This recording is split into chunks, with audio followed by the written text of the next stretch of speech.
Well, hello, Amy Johnson. I love that you could come to podcast today and peace talk and share this time. I'm so excited to talk to you. Awesome. Thank you. Thanks for Yeah, having me and being flexible about the time and all that. yeah. Well, somebody, I'm trying to remember how I came across you, but somebody said that I sound a lot like Amy Johnson or something like that. Like some of the things that I would say, some metaphors and some ideas. And I got a hold of the book then.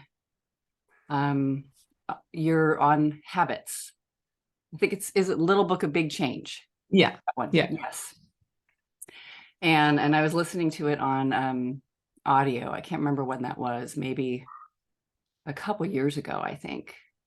And I was like, oh yeah, I loved it. It had some different perspective. I think I shared with you, I do the Work of Byron Katie with people and facilitate. But what you might not know is I like it kind of narrowed down, and I in my work I began working more with people with binge eating or eating thoughts or obsessive thinking around eating of any kind. And then I loved how you shared in there that you had that experience too, and so did I. And so I just loved hearing your process and your approach. But I thought maybe we'd start for if anybody who doesn't know you here, who's listening, where just where you were, like what your experience was like, when you were suffering. And Hmm. then we'll, I just have questions and stuff about your, seeing new things and what happens along the way. It's so exciting. I just love what you've shared. So yeah, where did it all begin? Like, what was that like for you when it was hard? Yeah. Well, it was hard. That's what it was Yeah. like. It Oh, sucked. It was I horrible. know. What a Um, life, right? I know. yeah. And at the same time, it's funny. I mean, I almost really have to try to remember. And I remember because I work with people with this issue all the time still. So that reminds me of like, oh yeah, I know what that's like. I know what that's like.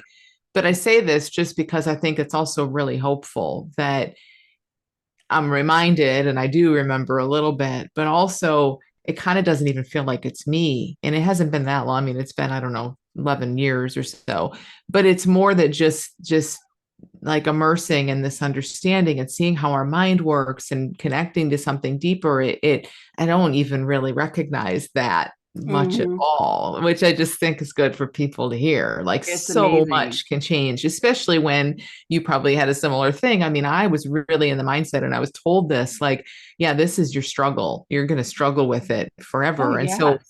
like the Yeah. most hopeful thing was like, ooh, maybe I'll learn how to manage my food. And it's like to be Yes. now a few years out of that and be like, manage my food. That doesn't even connect anymore. It makes no sense. It's Yes. it's amazing. That is So so hopeful. I know.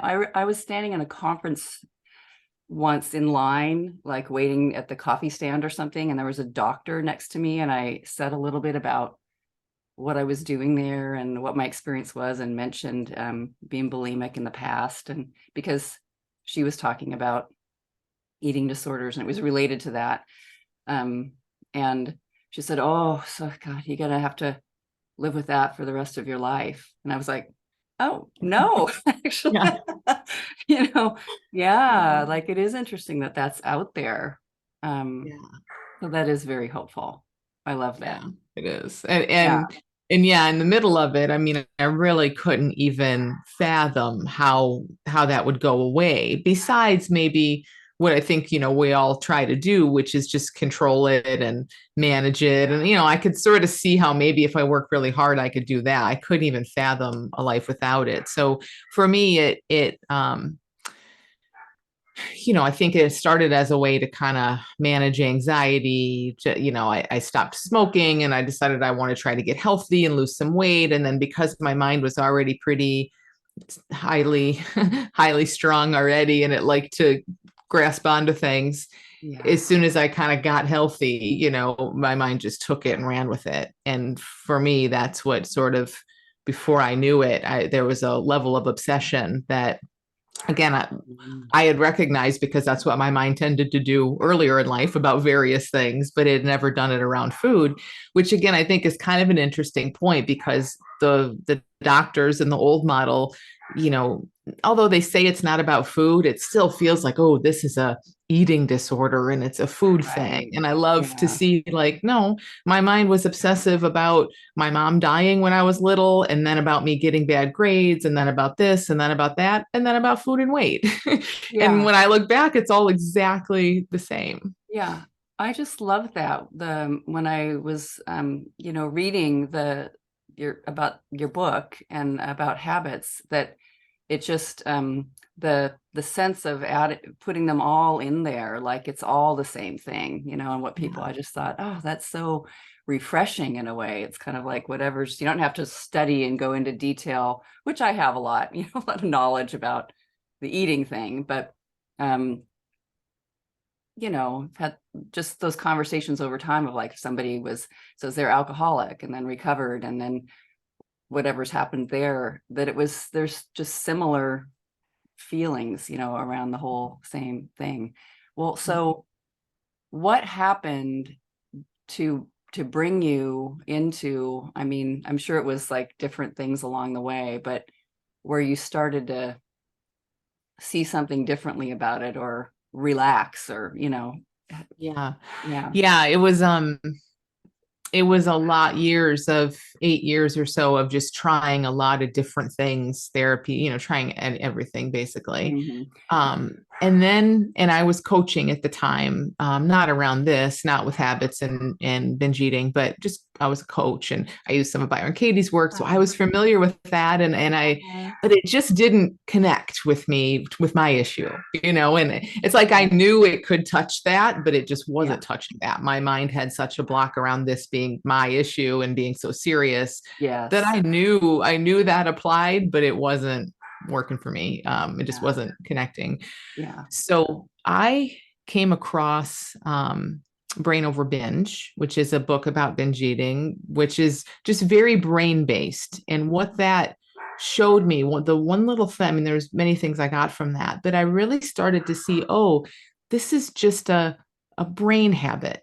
It isn't my habit. And I don't think that she necessarily says this in the book, but these were my Mhm. insights. Like, oh, this Mhm. isn't me being weak and not having tried the right things. This isn't me, any of that. This isn't me needing this or wanting it or any of that. It somehow, that reading about it being a brain thing really took me out of the equation, which was infinitely helpful. Right. And now I think me and any of us being like the self being out of the equation is the most freeing thing there is. So, all of our suffering comes because everything feels Yes. so personal and true. So Yeah. now that makes sense more. But really, what I saw at the time was like, oh, my brain just has this habit. It feels bad. I binge. It feels better. Then it feels bad because I binged. Then I so I could see it as just mechanical in a way. And it Oh, took yeah. so much pressure off. That is huge. I think of it with, I think, that I'm curious about, it's interesting with the work because it's got these 4 questions, but I think it's like the exploration very deeply in many ways about the fourth question, who are you without Yeah. your story? Yeah. Who are you without your story? And it's there's a lot left that's up to you to do with that. I mean, and well, maybe you're not doing anything. Just some people, like, I just started going like, what is that question even? Like, and it kind of started moving me in sort of different directions instead of just kind of like start at the top, answer, is it true? Yes. And but I know that doesn't always happen with people. They sometimes they're still really identified. It's a tricky thing. You get really identified with, there's that story. I'm going to do something with that story and make it a different story that works for Mhm. me, or Mhm. yeah. Anyway, and you're in a lot of thinking. You can get stuck in some thinking around it. Yeah. And I think it helps to like just keep going with that. That's even that the new thing that I see. Well, that's not me either. And then the new thing I see, maybe that's not true, or just Yeah. keep sinking into it, which is Yeah, yeah. I love that question because you're right. It is one of those that you can hear it in so many different ways. Like, Yeah. who am I without the story? Okay, well, I'm still me, but that story goes away, which is kind of, yeah. And then you're Yes. like, wait a minute, who am I without any story? Like you're saying, there's Yes. so much to Yeah. say that. Yeah. Yes. And that's tricky because it's not necessarily, I mean, you'll hear Byron Katie, who I've spent time with, and learning from, seeing it that way. But I think you kind of gotta, I don't know, I don't know, just by listening or absorbing, that's how she's looking. Well, that isn't true either, or that isn't true, or what if that wasn't, or just the joy that's in it. And doesn't necessarily always, if you're just knocking around your own thoughts and kind of answering and asking questions, it can sometimes get a little, stuck in there. Yeah. Well, that's cool. I love that Brain Over Binge. I've read that book too. Yeah, it was Yeah. great. Um, and then what happened from there? Like, so when you kind of saw, oh, this is just my mind being a machine, mechanical. Yeah. Um, how do you think that affected, I mean, just what did you see? What made a difference? Yeah. There was really something in that, like I said, that just was like, okay, so this isn't my fault. This isn't my thing to manage. That like it took all that off, and I felt like I was just had this huge weight released from me. But then, of course, it was still happening because the brain likes its habits. But what I started to see is when it would happen, it just it just felt like there was a little space for the first time ever without doing that as a technique to try to create space. It was like the urge, the initial thoughts that would lead to the urge, that whole process that had been so quick. I mean, half the time for Yeah, many of us who have struggled with this, you just find yourself eating. It's not like there's decisions yeah, involved. yeah. um, so that had all been so collapsed at its worst. But what started to happen is it almost feels like it just like time slowed down and it moved out here, and I would see it a little bit more. I would see the pre-feelings and then the thoughts and how food looked like appealing in those moments and all of that, not perfectly, but more and Mhm. more.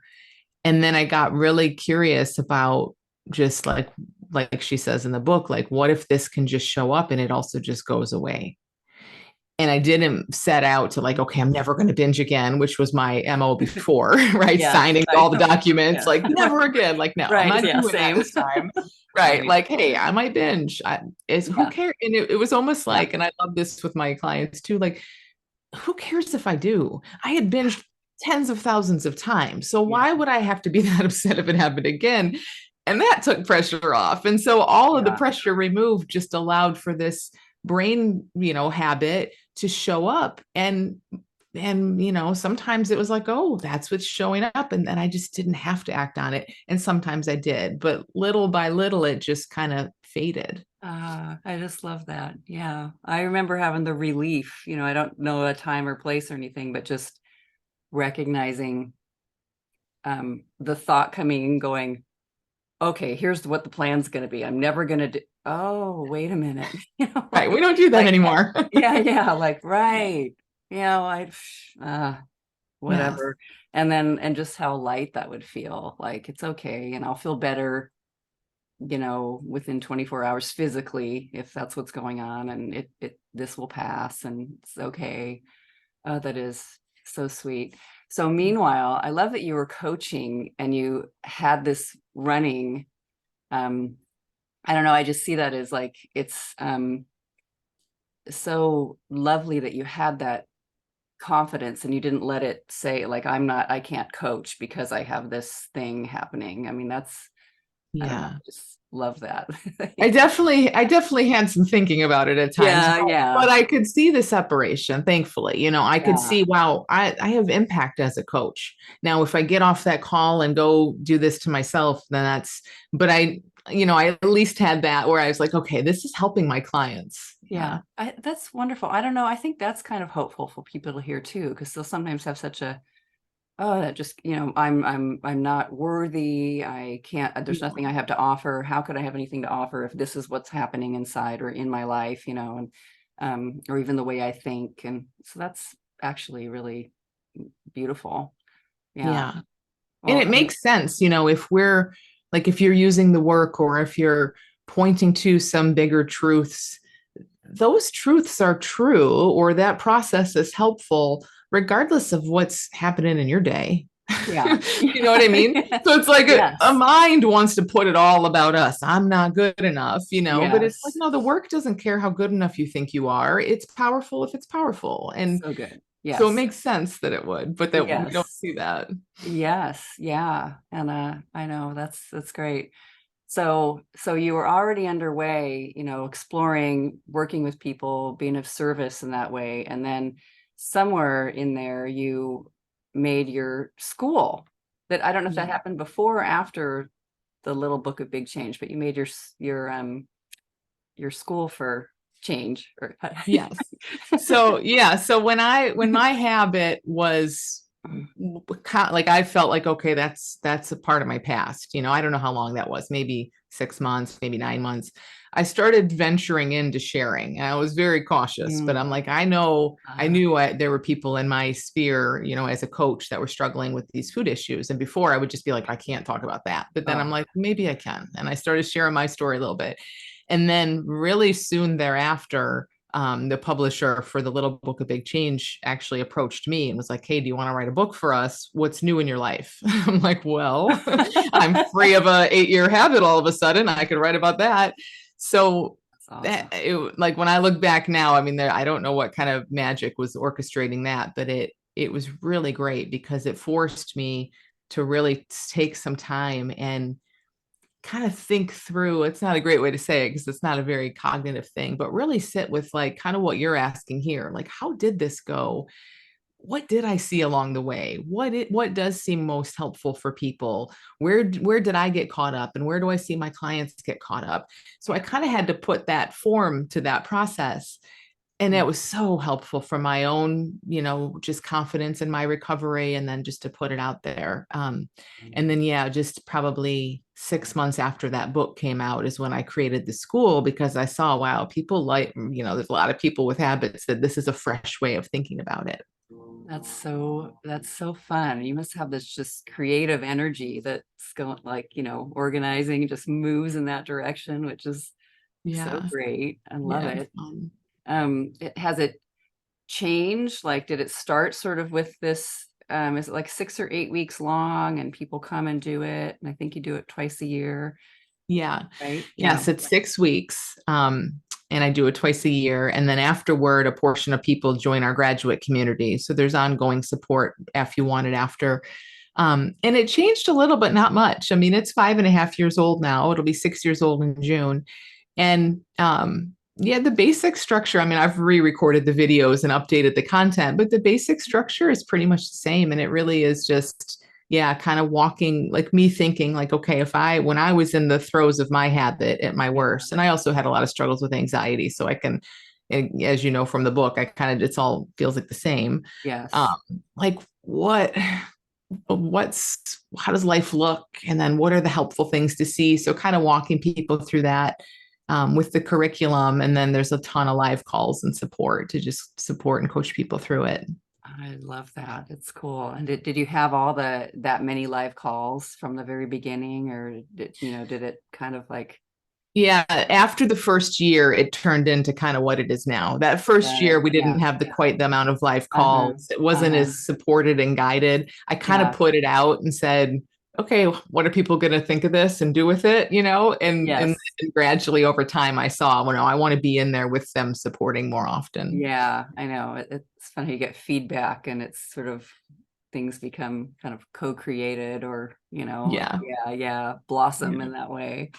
Oh, that I don't know, very exciting. So you'll have people with active habits that are difficult, like troubling, where they're Yeah. doing stuff in the world, like the eating, or drinking, smoking, all that kind of stuff. Um, but also, I like the way you talk about habits as being like the anxiety itself, like the feeling, Yeah. which, I mean, it can seem a little bit different to me. It's sort of like in the flow of things, it looks like it's maybe before you're actively doing something. I don't even know if that's completely true, but you know, like, Yeah. yeah, would you, so people could find if, I mean, so in other words, calling anxiety a habit, I just love that. I don't know, something about it is very exciting because it's kind of, oh, if it's a habit, you know, you can change habits. I mean, you can it's Yeah. not so intense, like I've got this diagnosis. I So think it goes back to kind of what we were saying about like it's not personal because when it's a behavioral habit, we of course think of everybody's brain thinks of everything about with them at the center of it, right? Like we're the center of our own universe to our yes, brain, to our mind. And yeah. so it's like I do this and I do that and I have that habit. And even with anxiety, people say, like, you know, I have this feeling and all of that. But I think to see, like, again, anxiety is a habit, it's just something that's habitually arising. Mm, So is yeah. depression, so is anything really, OCD, any addiction, any habit. They're the same in that it doesn't really look to me like we're doing it so much. I Uh-huh. think it's just life arising in whatever ways it arises. And then our mind comes in and wants to claim it and call it mine and tell all kinds of stories about it. But if we can kind of see the ebb and flow of anxious feelings or depressed feelings or any of that in a similar way, again, it kind of just takes you out of it. And it's like, oh, here's that. Here's that without this, without all the memory and story, you know, we can handle anything that's showing up. And when it feels more like that and we're just kind of exploring it and leaning into it and being curious about it, there's just not the power there. Yeah, I just love that. I don't know. It was helpful. Um, yeah, to sort of see it the same with that kind of relaxed perspective, because there's different people. If I'm doing one-on-one, I think of some people being very upset about their anxiety or intrusive thoughts or Yeah.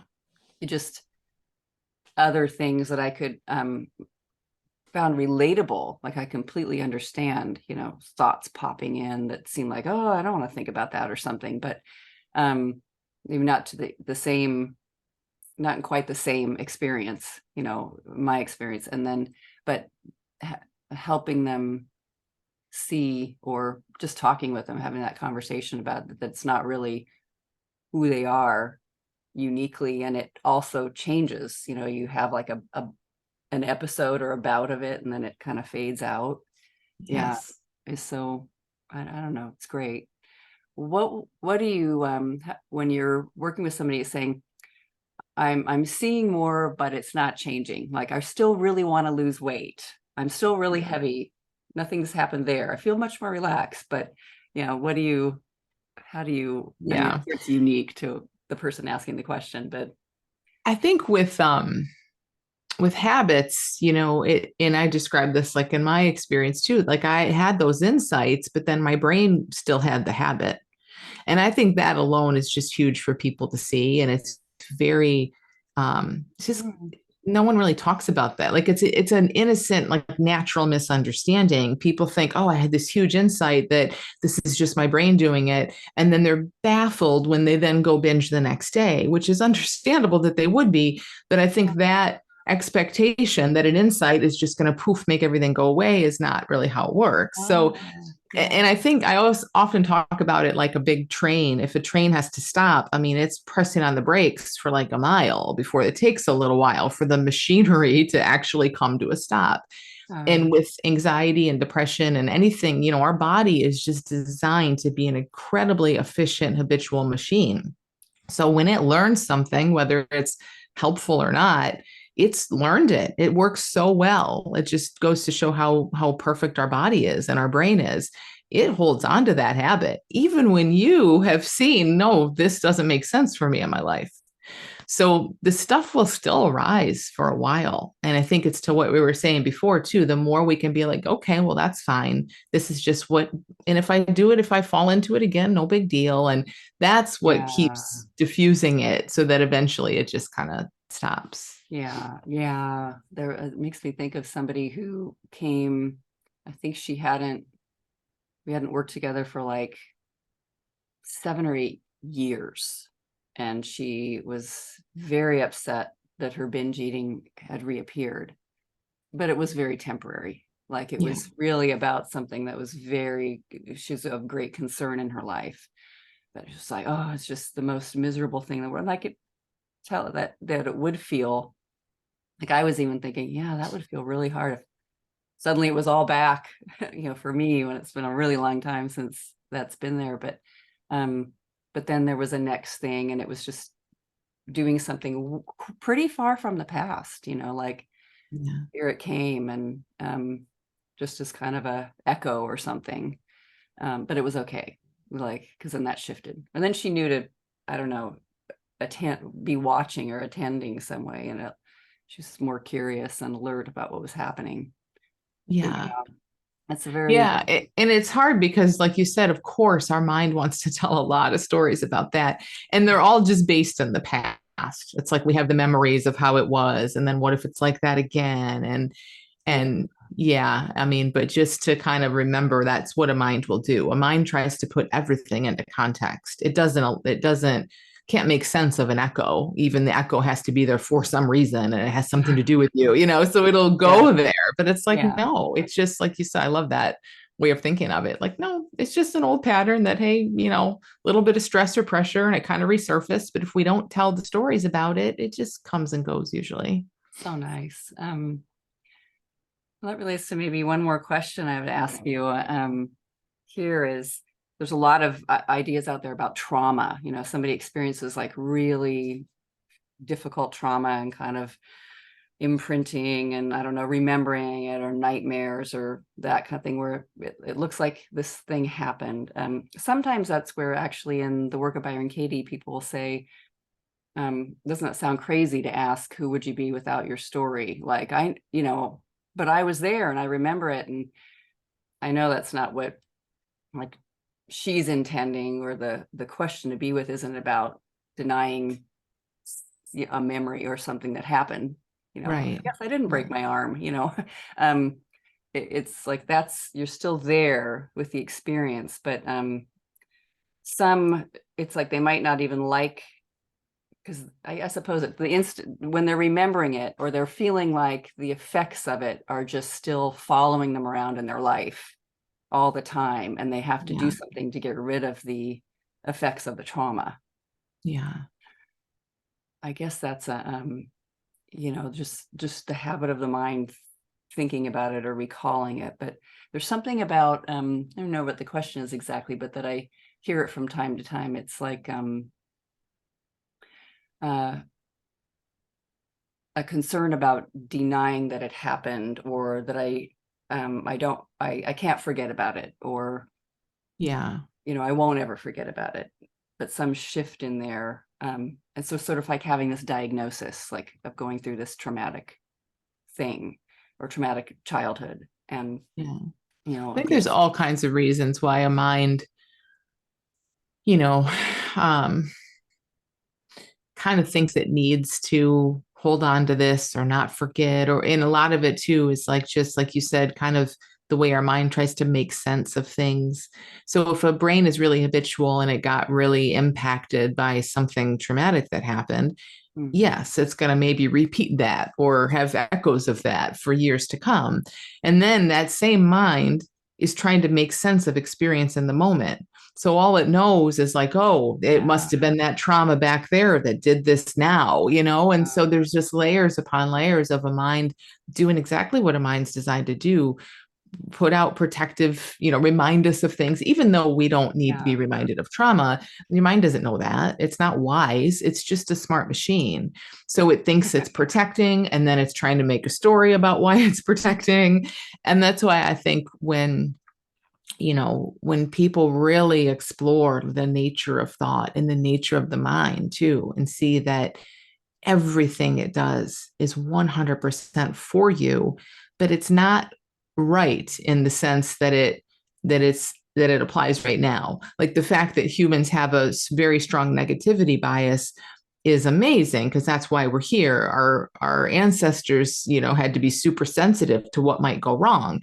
Now, when we're sitting here in 2023 worrying about something that might go wrong, that's not helpful. But the yeah, mechanism is helpful. Yeah. And I think there's Yeah. a lot of that with trauma. If we can see the mechanism is helpful, meaning what's arising is not wrong or broken, it's simply a helpful mechanism, and I don't need to listen to it and fear it and all of that. There's feels like there's something in there that's really helpful. Yes, I love the this is from Byron Katie, but like it's a temple bell saying gong, or a big loud gong saying, oh, this you can look or just be with that. It's see how safe you are in this moment.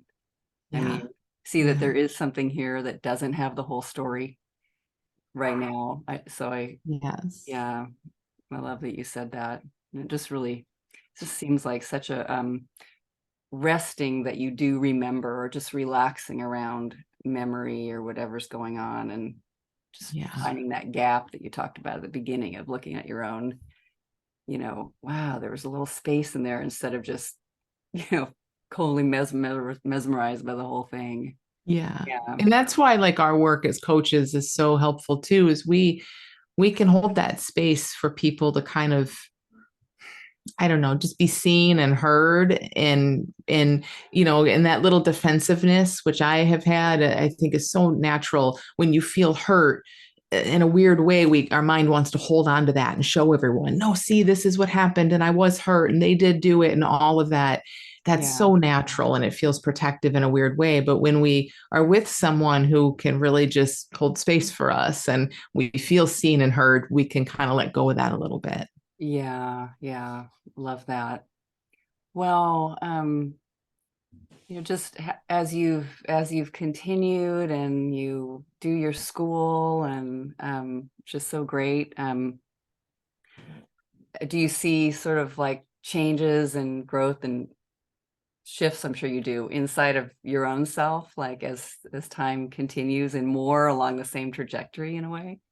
For sure. Like I Yeah. was saying earlier, like I don't even, it's weird. It's hard to describe, it's almost impossible Yeah. to really articulate. But yes, it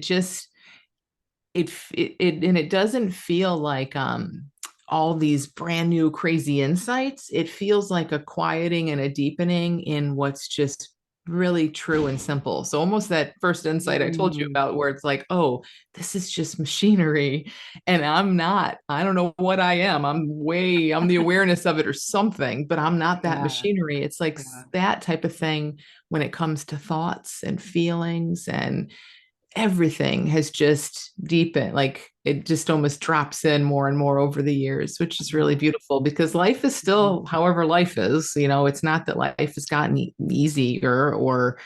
different on the outside, but Yeah. to not be afraid of what's arising is massive, I think, or to be Oh, less afraid of what's arising. It's huge. yeah. Yeah. I think that's huge. I mean, it's really hopeful too. It's exciting. I don't know. It's very kind, you know. Yeah. Yeah.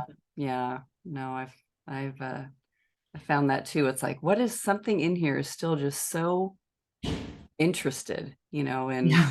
like just wow, oh wow, or I don't know, just being with it all, and watching it happen in the ways that it happens, and noticing, yeah, that quiet. Yeah. How Yeah. long has it been for you? Like it's on this journey?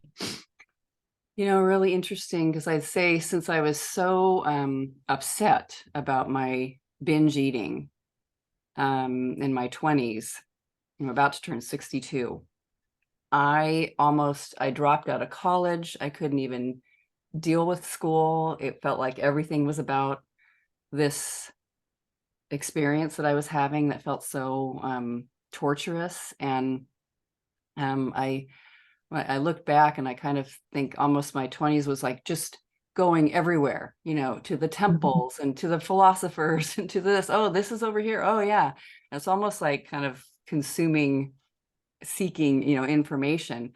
But it all was so great in a way, like it that I'd learn a little thing here and I'd get something here. And I was in a group that was really powerful, and I got something there about just connecting with people. Like it was a actual therapy group, not just one-on-one therapy, telling your story. It was kind of like being with people, and there was something about that, like, oh, so there's little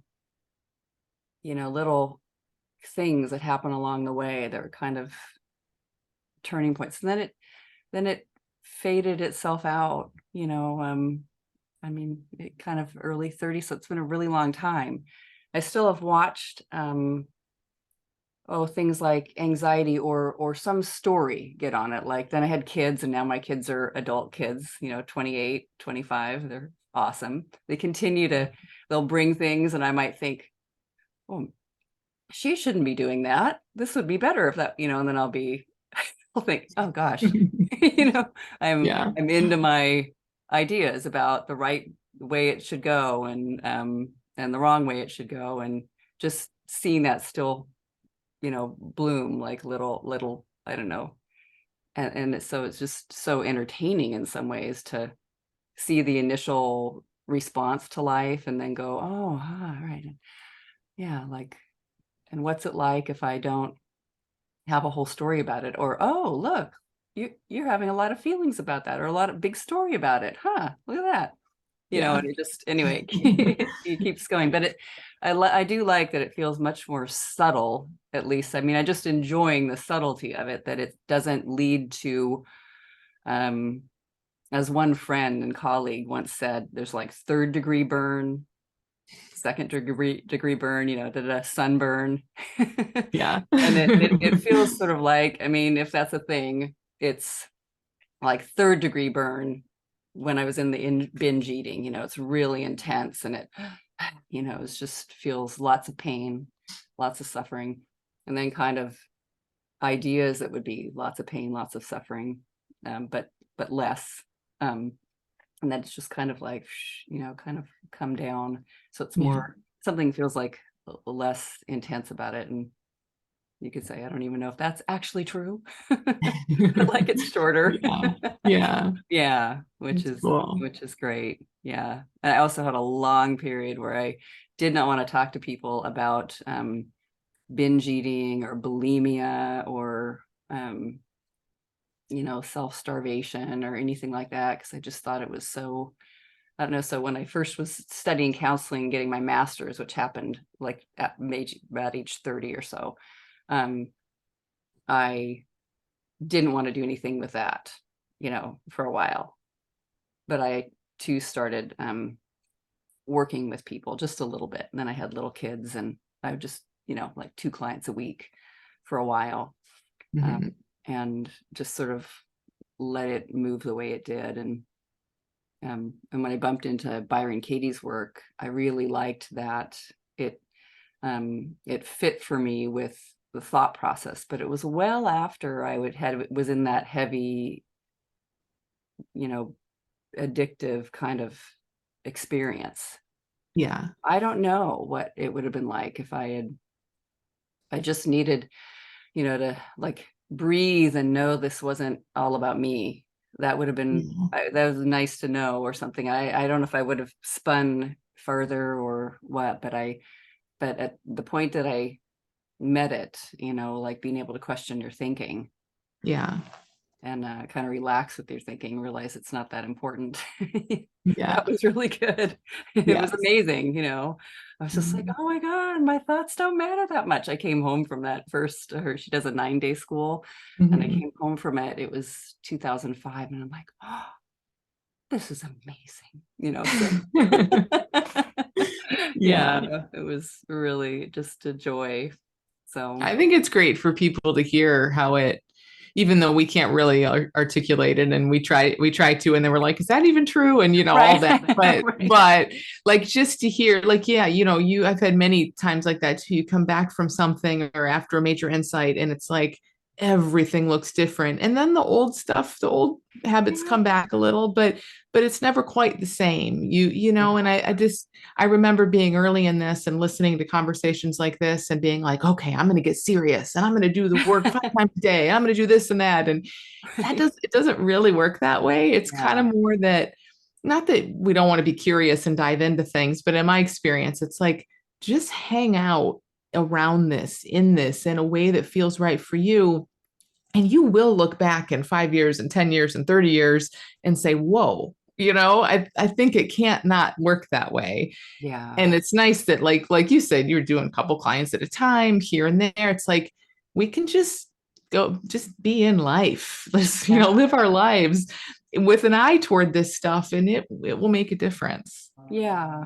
I mean, it kind of all, it does. And I feel like it kind of, I don't know, like swimming down a path, and it kind of, maybe it looks, just so sweet. I love speaking to you and like how that's what I felt like. There was something that was kind of like, you're going all like that. There's a Taoist saying, all rivers flow down to the sea. Yeah. Yeah. All these different rivers flow down to the sea. And that something feels, sort of joyful and, relatable about all of that, and whatever works for people, it just appears. And then, and it, yeah, can't be planned. You don't really get it. Somebody was saying to me the other day, a client, but I don't get, could you tell me exactly how you recovered?